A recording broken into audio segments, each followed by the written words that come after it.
ஹஜ்ஜி பெருநாளுடைய தினத்தில் இறைவனுக்கு மிகவும் விருப்பத்துக்குரிய ஓர் அமல் இருக்குமே என்று சொன்னால் அது இறைவனுக்காக வேண்டி அறுத்து பலியிடக்கூடிய உதியாவாகத்தான் இருக்கும்.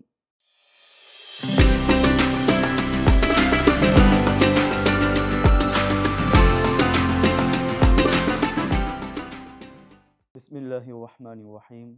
அல்ஹம்துலில்லாஹ் அல்ஹம்துலில்லாஹி நஹ்மதுஹு ஹம்தஷ் ஷாக்கிரீன் வ நஷ்குருஹு ஷுக்ரல் ஹாமிதீன் வஸ்ஸலாத்து வஸ்ஸலாமு அலா அஷ்ரஃபில் அன்பியாஇ வல் முர்சலீன் சய்யிதுனா வ மௌலானா முஹம்மதின் ஸல்லல்லாஹு அலைஹி வ அலா ஆலிஹி த்தய்யிபீன் அத்-தாஹிரீன் வ அஸ்ஹாபிஹில் ஃபாயிஸீன் அம்மா பஅத். فقد قال الله تعالى في القرآن الكريم والفرقان المجيد بعد أعوذ بالله من الشيطان الرجيم بسم الله الرحمن الرحيم فصل لربك وانحر صدق الله مولانا العليم. சர்வ புகழும் புகழ்ச்சியும் ஏகவல்லோன் இறைவன் அல்லாஹ் ஷானஹு தஆலாவுக்கு உரியதாக என்று வேண்டியவனாய் நாம் இன்று உண்மை முஸ்லிம்களாக மூமின்களாக வாழ்வதற்கு காரண கருத்தாக திகழ்ந்து கொண்டிருக்கக்கூடிய எம் உயிருக்கு உயிரிலான உயிரிலும் மேலான கோமானி முஸ்தபா ஸல்லல்லாஹு அலைஹி வஸல்லம் அன்னவர்கள் மீதும் அன்னவர்களை அனுவும் தவறாது பின்பற்றி வந்த உத்தம சஹாபாக்கள், தாபியுங்கள், தப தாபியுங்கள், இறைநேச செல்வர்கள், முஸ்லிமான ஆண்கள் பெண்கள் எம் அத்துணைவர்கள் மீதும் இறைவனின் சலாத் என்னும் கருணையும் சலாமனும் ஈடற்றமும் நின்று நிலவட்டுமாக என்று வேண்டியவனாய் அறிவின் வெளிச்சம் எனும் நிகழ்வின் தொடராக எம்மை முன்னோக்கி இருக்கக்கூடிய நேயர்களே, புனிதம் நிறைந்த ஒரு மாதத்தை நாங்கள் அடைந்திருக்கின்றோம்.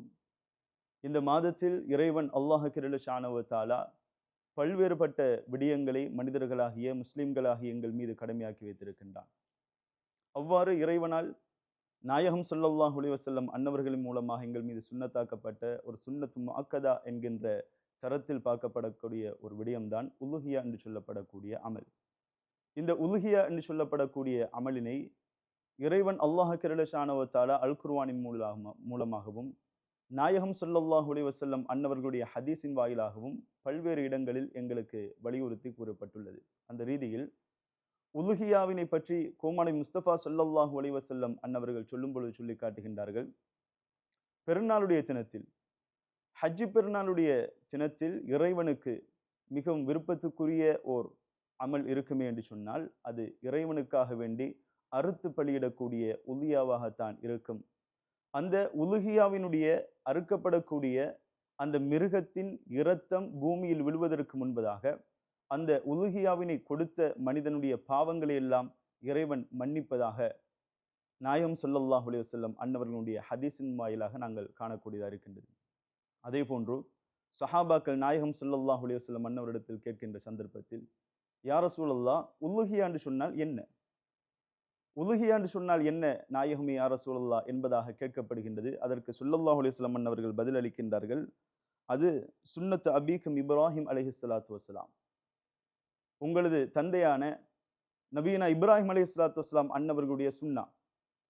மீண்டும் சஹாபாக்கள் கேள்வி எழுப்புகின்றார்கள், நாயகமே யா ரசூலல்லாஹ், இந்த உலுஹியாவினை கொடுப்பதின் மூலமாக என்ன பலன் உண்டு? உலுஹியாவினை கொடுக்கக்கூடியவர்களுக்கு எவ்வகையான அனுகூலங்கள் கிடைக்கப்பெறுகின்றது என்பதாக ஸல்லல்லாஹு அலைஹி வஸல்லம் அன்னவரிடத்தில் சஹாபாக்கள் கேட்கின்ற சந்தர்ப்பத்தில் ஒரு மிகப்பெரிய ஒரு பலனை ஸல்லல்லாஹு அலைஹி வஸல்லம் அன்னவர் சொல்லி காட்டுகின்றார்கள். ஒரு மனிதன் எதனை உலுஹியாவாக கொடுக்கின்றானோ அந்த பிராணியினுடைய ஒவ்வொரு முடிக்கும் இறைவன் அல்லாஹ் ஷானஹு தஆலா நன்மையினை வழங்குகின்றான் என்பதாக ஒரு மிகப்பெரிய ஒரு விடயத்தினை ஸல்லல்லாஹு அலைஹி வஸல்லம் அன்னவர்கள் அந்த இடத்தில் எங்களுக்கு உலுஹியாவினுடைய சிறப்பாக கற்றுத் தருகின்றார்கள். கண்ணியமானவர்களே, அது மாத்திரமல்லாமல் உலுஹியா கொடுப்பதற்கு தகுதியானவர்கள் உலுஹியா கொடுக்காமல் இருந்தால் அவர்களுடைய நிலைமை என்ன என்பதையும் ஸல்லல்லாஹு அலைஹி வஸல்லம் அன்னவர்கள் இன்னும் ஒரு ஹதீஸில் எங்களுக்கு தெளிவுபடுத்தி காட்டுகின்றார்கள். அதாவது, யார் உலுஹியா கொடுப்பதற்கு தகுதி பெற்றிருந்தும் அவர் உலுஹியா கொடுக்கவில்லையோ அவர் என்ன செய்ய தேவையில்லை, தொழுகைக்காக வேண்டி வர வேண்டாம் என்கின்ற ஹதீஸையும் இந்த இடத்தில் நினைவு கூறி நாயகம் ஸல்லல்லாஹு அலைஹி வஸல்லம் அன்னவர்கள் உலுஹியாவை எந்த அளவுக்கு வலியுறுத்தியிருக்கின்றார்கள், அது சுன்னத்து முஅக்கதா என்கின்ற தரத்தினை பெறுகின்ற அளவுக்கு இஸ்லாம் மார்க்கம் அந்த உலுஹியாவினை வலியுறுத்தி காட்டுகின்ற விடயத்தினை இந்த இடத்தில் நாங்கள் கவனிக்கக்கூடியதாக இருக்கின்றது. அந்த ரீதியில் கண்ணியமானவர்களே, நேயர்களே, நாம் இந்த மாதத்தில் கொடுக்க இருக்கின்ற உலுஹியா அதனுடைய சில சட்டதிட்டங்களையும் பார்க்கலாம் என்று நினைக்கின்றேன்.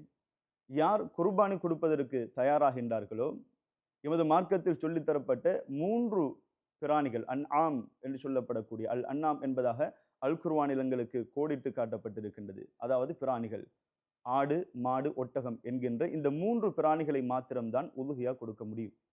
அதிலும் எமது மார்க்கம் தெளிவான முறையில் அதனுடைய வயது எல்லையினையும் சுட்டிக்காட்டுகின்றது.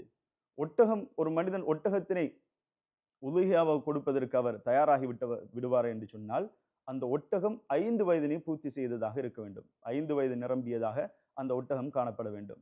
இரண்டாவதாக, ஒரு மனிதர் மாட்டினை உதுஹியா கொடுக்க வேண்டும். அவ்வாறு மாட்டினை உதுஹியா கொடுக்க வேண்டும் என்கின்ற எண்ணத்தோடு அவர் இருப்பார் என்று சொன்னால் அந்த மாடு 2 வயதினை பூர்த்தி செய்ததாக காணப்பட வேண்டும். அதே போன்று நாங்கள் எமது புழக்க பாஷையை சொல்லுவோம் வெள்ளை ஆடு என்று சொல்லுவோம். அந்த ஆடும் நாங்கள் உதுஹியா கொடுப்பதற்கு 2 வயதினை பூர்த்தி செய்ததாக இருக்க வேண்டும்.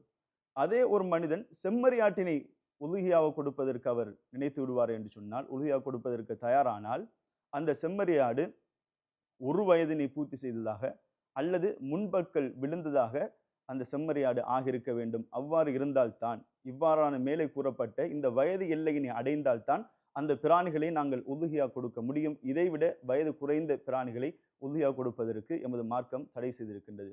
அதே ரீதியில் எந்தெந்த பிராணிகளை நாம் உதுஹியா கொடுக்க முடியாது என்கின்ற விடயத்தினையும் இந்த இடத்தில் கவனித்துக் கொள்ள வேண்டும். அவ்வாறு பார்க்கின்ற சந்தர்ப்பத்தில் தகுதியற்ற பிராணிகளாக நோய்வாய்ப்பட்ட பிராணி, அதே போன்று காது, வால் வெட்டப்பட்ட பிராணிகள், அதே போன்று வயிற்றில் குட்டியை ஈன்றிருக்கக்கூடிய, குட்டியை சுமந்திருக்கக்கூடிய அவ்வகையான பிராணிகளையும் உதுஹியாவாக கொடுப்பது மார்க்கத்தில் தடை செய்யப்பட்ட விடயமாக எங்களது மார்க்கம் தெளிவான முறையில் இந்த சட்ட திட்டங்களை எங்களுக்கு தெளிவுபடுத்தி காட்டுகின்றது. அதே சந்தர்ப்பத்தில் உதுஹியா கொடுப்பதற்கு ஒருவர் நாடிவிட்டார். அவ்வாறு நாடிவிடுவார் என்று சொன்னார், அவர் எவ்வகையான விடயங்களை விட்டும் தன்னை தவிர்ந்து கொள்ள வேண்டும், தன்னை தவிர்த்து நடந்து கொள்ள வேண்டும் என்பதை பற்றியும் எமது மார்க்கம் எங்களுக்கு தெளிவுபடுத்துகின்ற பொழுதும், ஒரு மனிதர் ஜுல்ஹஜ் மாதம், அதாவது உதுஹியா கொடுப்பதற்கு அவர் தயாரானால் ஜுல்ஹஜ் பிறை 1 அவர் உதுஹியா கொடுக்கின்ற வரைக்கும், எப்போது அவர் உதுஹியா கொடுப்பாரோ அது வரைக்கும் அவருடைய உடலிலிருந்து எந்த விதமான ரோமங்களையும் நகங்களையும் அவர் களையக்கூடாது என்பதாகவும் எமது மார்க்கம் சட்டமாக ஆக்கி தந்திருக்கின்றது. அதே ரீதியில் உதுஹியா கொடுக்கக்கூடிய நேரம், எந்த நேரம், எந்தெந்த சந்தர்ப்பத்தில் உதுஹியா கொடுக்கலாம், அவ்வாறு எந்த சந்தர்ப்பத்தில் உதுஹியா கொடுத்தால் அது ஏற்றுக்கொள்ளப்படும், எந்த சந்தர்ப்பத்தில் உதுஹியா கொடுத்தால் அது உதுஹியாவாக ஆகாது என்கின்ற விடயத்தை நாங்கள் பார்ப்போம் என்று சொன்னால், ஜுல்ஹஜ் பிறை 10 நாங்கள் ஜுல்ஹஜ் பெருநாள் தொழுகையினை தொழுதலிலிருந்து ஐயாமு தஷ்ரீக்கினுடைய 3 நாட்கள் அசர் தொழுகைக்கு முன்பதாக என்ன செய்துவிட வேண்டும், எமது உதுஹியாக்களை நாங்கள் கொடுத்து நிறைவு செய்துவிட வேண்டும். அதாவது பிறை 10, 11, 12, 13 என்று சொல்லப்படக்கூடிய இந்த 4 நாட்களிலும் நாங்கள் உதுஹியாவினை கொடுக்க நினைத்திருப்பவர்கள் கொடுத்து முடித்து விட வேண்டும். இதற்கு பிற்பாடு யாராவது ஒரு ஆள் உதுஹியாவினை என்ன செய்கின்றார், ஜுல்ஹஜ் பிறை 14 உதுஹியா என்ற பெயரில் கொடுப்பார் என்று சொன்னால், அல்லது ஹஜ்ஜு பெருநாள் தொழுகையை தொழுவதற்கு முன்பதாக அவர் உதுஹியாவினை கொடுத்து விடுவார் என்று சொன்னார், அது உதுஹியாவுடைய நன்மையில் சேராது, வெறுமன சதக்காவாக சேரும். அது உதுஹியாவுடைய நன்மை எவ்வகையான நாங்கள் நினைத்தும் கூட பார்க்காத நன்மையினை பெற்றுத்தருமோ அந்த உதுஹியா, அந்த நன்மை அவருக்கு கிடைக்காது. மாற்றமான முறையில் சதக்காவினுடைய நன்மைதான் அவருக்கு கிடைக்கும் என்பதாக இஸ்லாம் மார்க்கம் எங்களுக்கு தெளிவுபடுத்துகின்றது. கண்ணியமானவர்களே, அது மாத்திரமல்லாமல் உதுஹியா கொடுப்பதற்காக வேண்டி அவர் அறுத்த அந்த பிராணியினை எவ்வாறு அவர் பங்கீடு செய்வது, அந்த பிராணியினை யாராருக்கு, அந்த அறுக்கப்பட்ட அந்த இறைச்சியினை யாராருக்கு கொடுக்கலாம் என்கின்ற ஒரு விதியினையும் ஒரு சட்டத்தினையும் மார்க்கம் எங்களுக்கு சொல்லித்தரும் பொழுது அழகான முறையில் சொல்லித் தருகின்ற. எவ்வாறு என்று சொன்னால், அந்த உதுஹியாவினுடைய இறைச்சியினை 3 பங்குகளாக வைத்து, 3 பங்குகளாக உதுஹியாவினுடைய இறைச்சியினை 3 பங்குகளாக வைத்து, அதில் ஒரு பங்கினை ஏழை எளியவர்களுக்கும், 2வது பங்கினை சுற்றத்தார்கள் உறவினர்களுக்கும், அதே போன்று 3வது பங்கினை தங்களுக்கும், அதாவது உதுஹியாவினை யார் அறுத்தாரோ அவரும் அந்த உதுஹியா இறைச்சினை எடுத்துக்கொள்ளலாம் என்பதாக ஹதீஸின் வாயிலாக இமாம்கள் எங்களுக்கு இந்த சட்டத்தினை தெளிவுபடுத்தி காட்டுகின்றார்கள். இதே சந்தர்ப்பத்தில் இன்னும் ஒரு விடயத்தை நாங்கள் நினைவில் வைத்துக் கொள்ள வேண்டும். இதே உதுஹியாவினை ஒருவர் நேர்ச்சை செய்கின்றார். எவ்வாறு நேர்ச்சை செய்கின்றார் என்று சொன்னால், எனக்கு இந்த காரியம் நடைபெற்று முடிந்தால், நான் நினைக்கக்கூடிய இந்த காரியம் இடம்பெற்று விடுமே என்று சொன்னால், நான் என்ன செய்வேன், எதிர்வருகின்ற வருடம் உதுஹியா கொடுப்பேன் என்று அவர் நேர்ச்சை செய்வார் என்று சொன்னால், அந்த நேர்ச்சை செய்த உதுகியாவிலிருந்து ஒரு துண்டு இறைச்சியும் அவர் எடுத்து சாப்பிடுவது ஹராம். அவருக்கும் அவருடைய செலவினத்துக்கு கீழால் இருக்கக்கூடியவர்களுக்கும் அது ஹராமாக்கப்பட்டிருக்கின்றது என்கின்ற விடயத்தினை நாங்கள் உணர்ந்து கொள்வதோடு, கண்ணியமானவர்களே, இந்த உல்ஹியா என்று சொல்லப்படக்கூடிய விடயம் எதற்காக வேண்டி சுன்னத்து முஅக்கதாவாக ஆக்கப்பட்டிருக்கின்றது? இதிலிருந்து நாம் உணரக்கூடிய விடயம் என்னவென்று சொன்னால், நாம் எமது உள்ளத்தினை பக்குவப்படுத்துகின்ற விடயம், அனைத்தையும் களைந்து இறைவனுக்காக வேண்டி நான் அனைத்தையும் தியாகம் செய்வேன் என்கின்ற உணர்வு பூர்வமான விடயத்தினை எங்களது உள்ளத்தில் எடுத்துக்கொள்ள வேண்டும் என்பதனை அடிப்படையாக வைத்தே இது எங்களுக்கு சுன்னத்தாக ஆக்கப்பட்டிருக்கின்றது. அதைத்தான் அல் குர்ஆனின் மூலமாக நபீனா இப்ராஹிம் அலைஹிஸ்ஸலாத்து வஸ்ஸலாம் அன்னவர்கள் சொல்லி காட்டுகின்றார்கள்.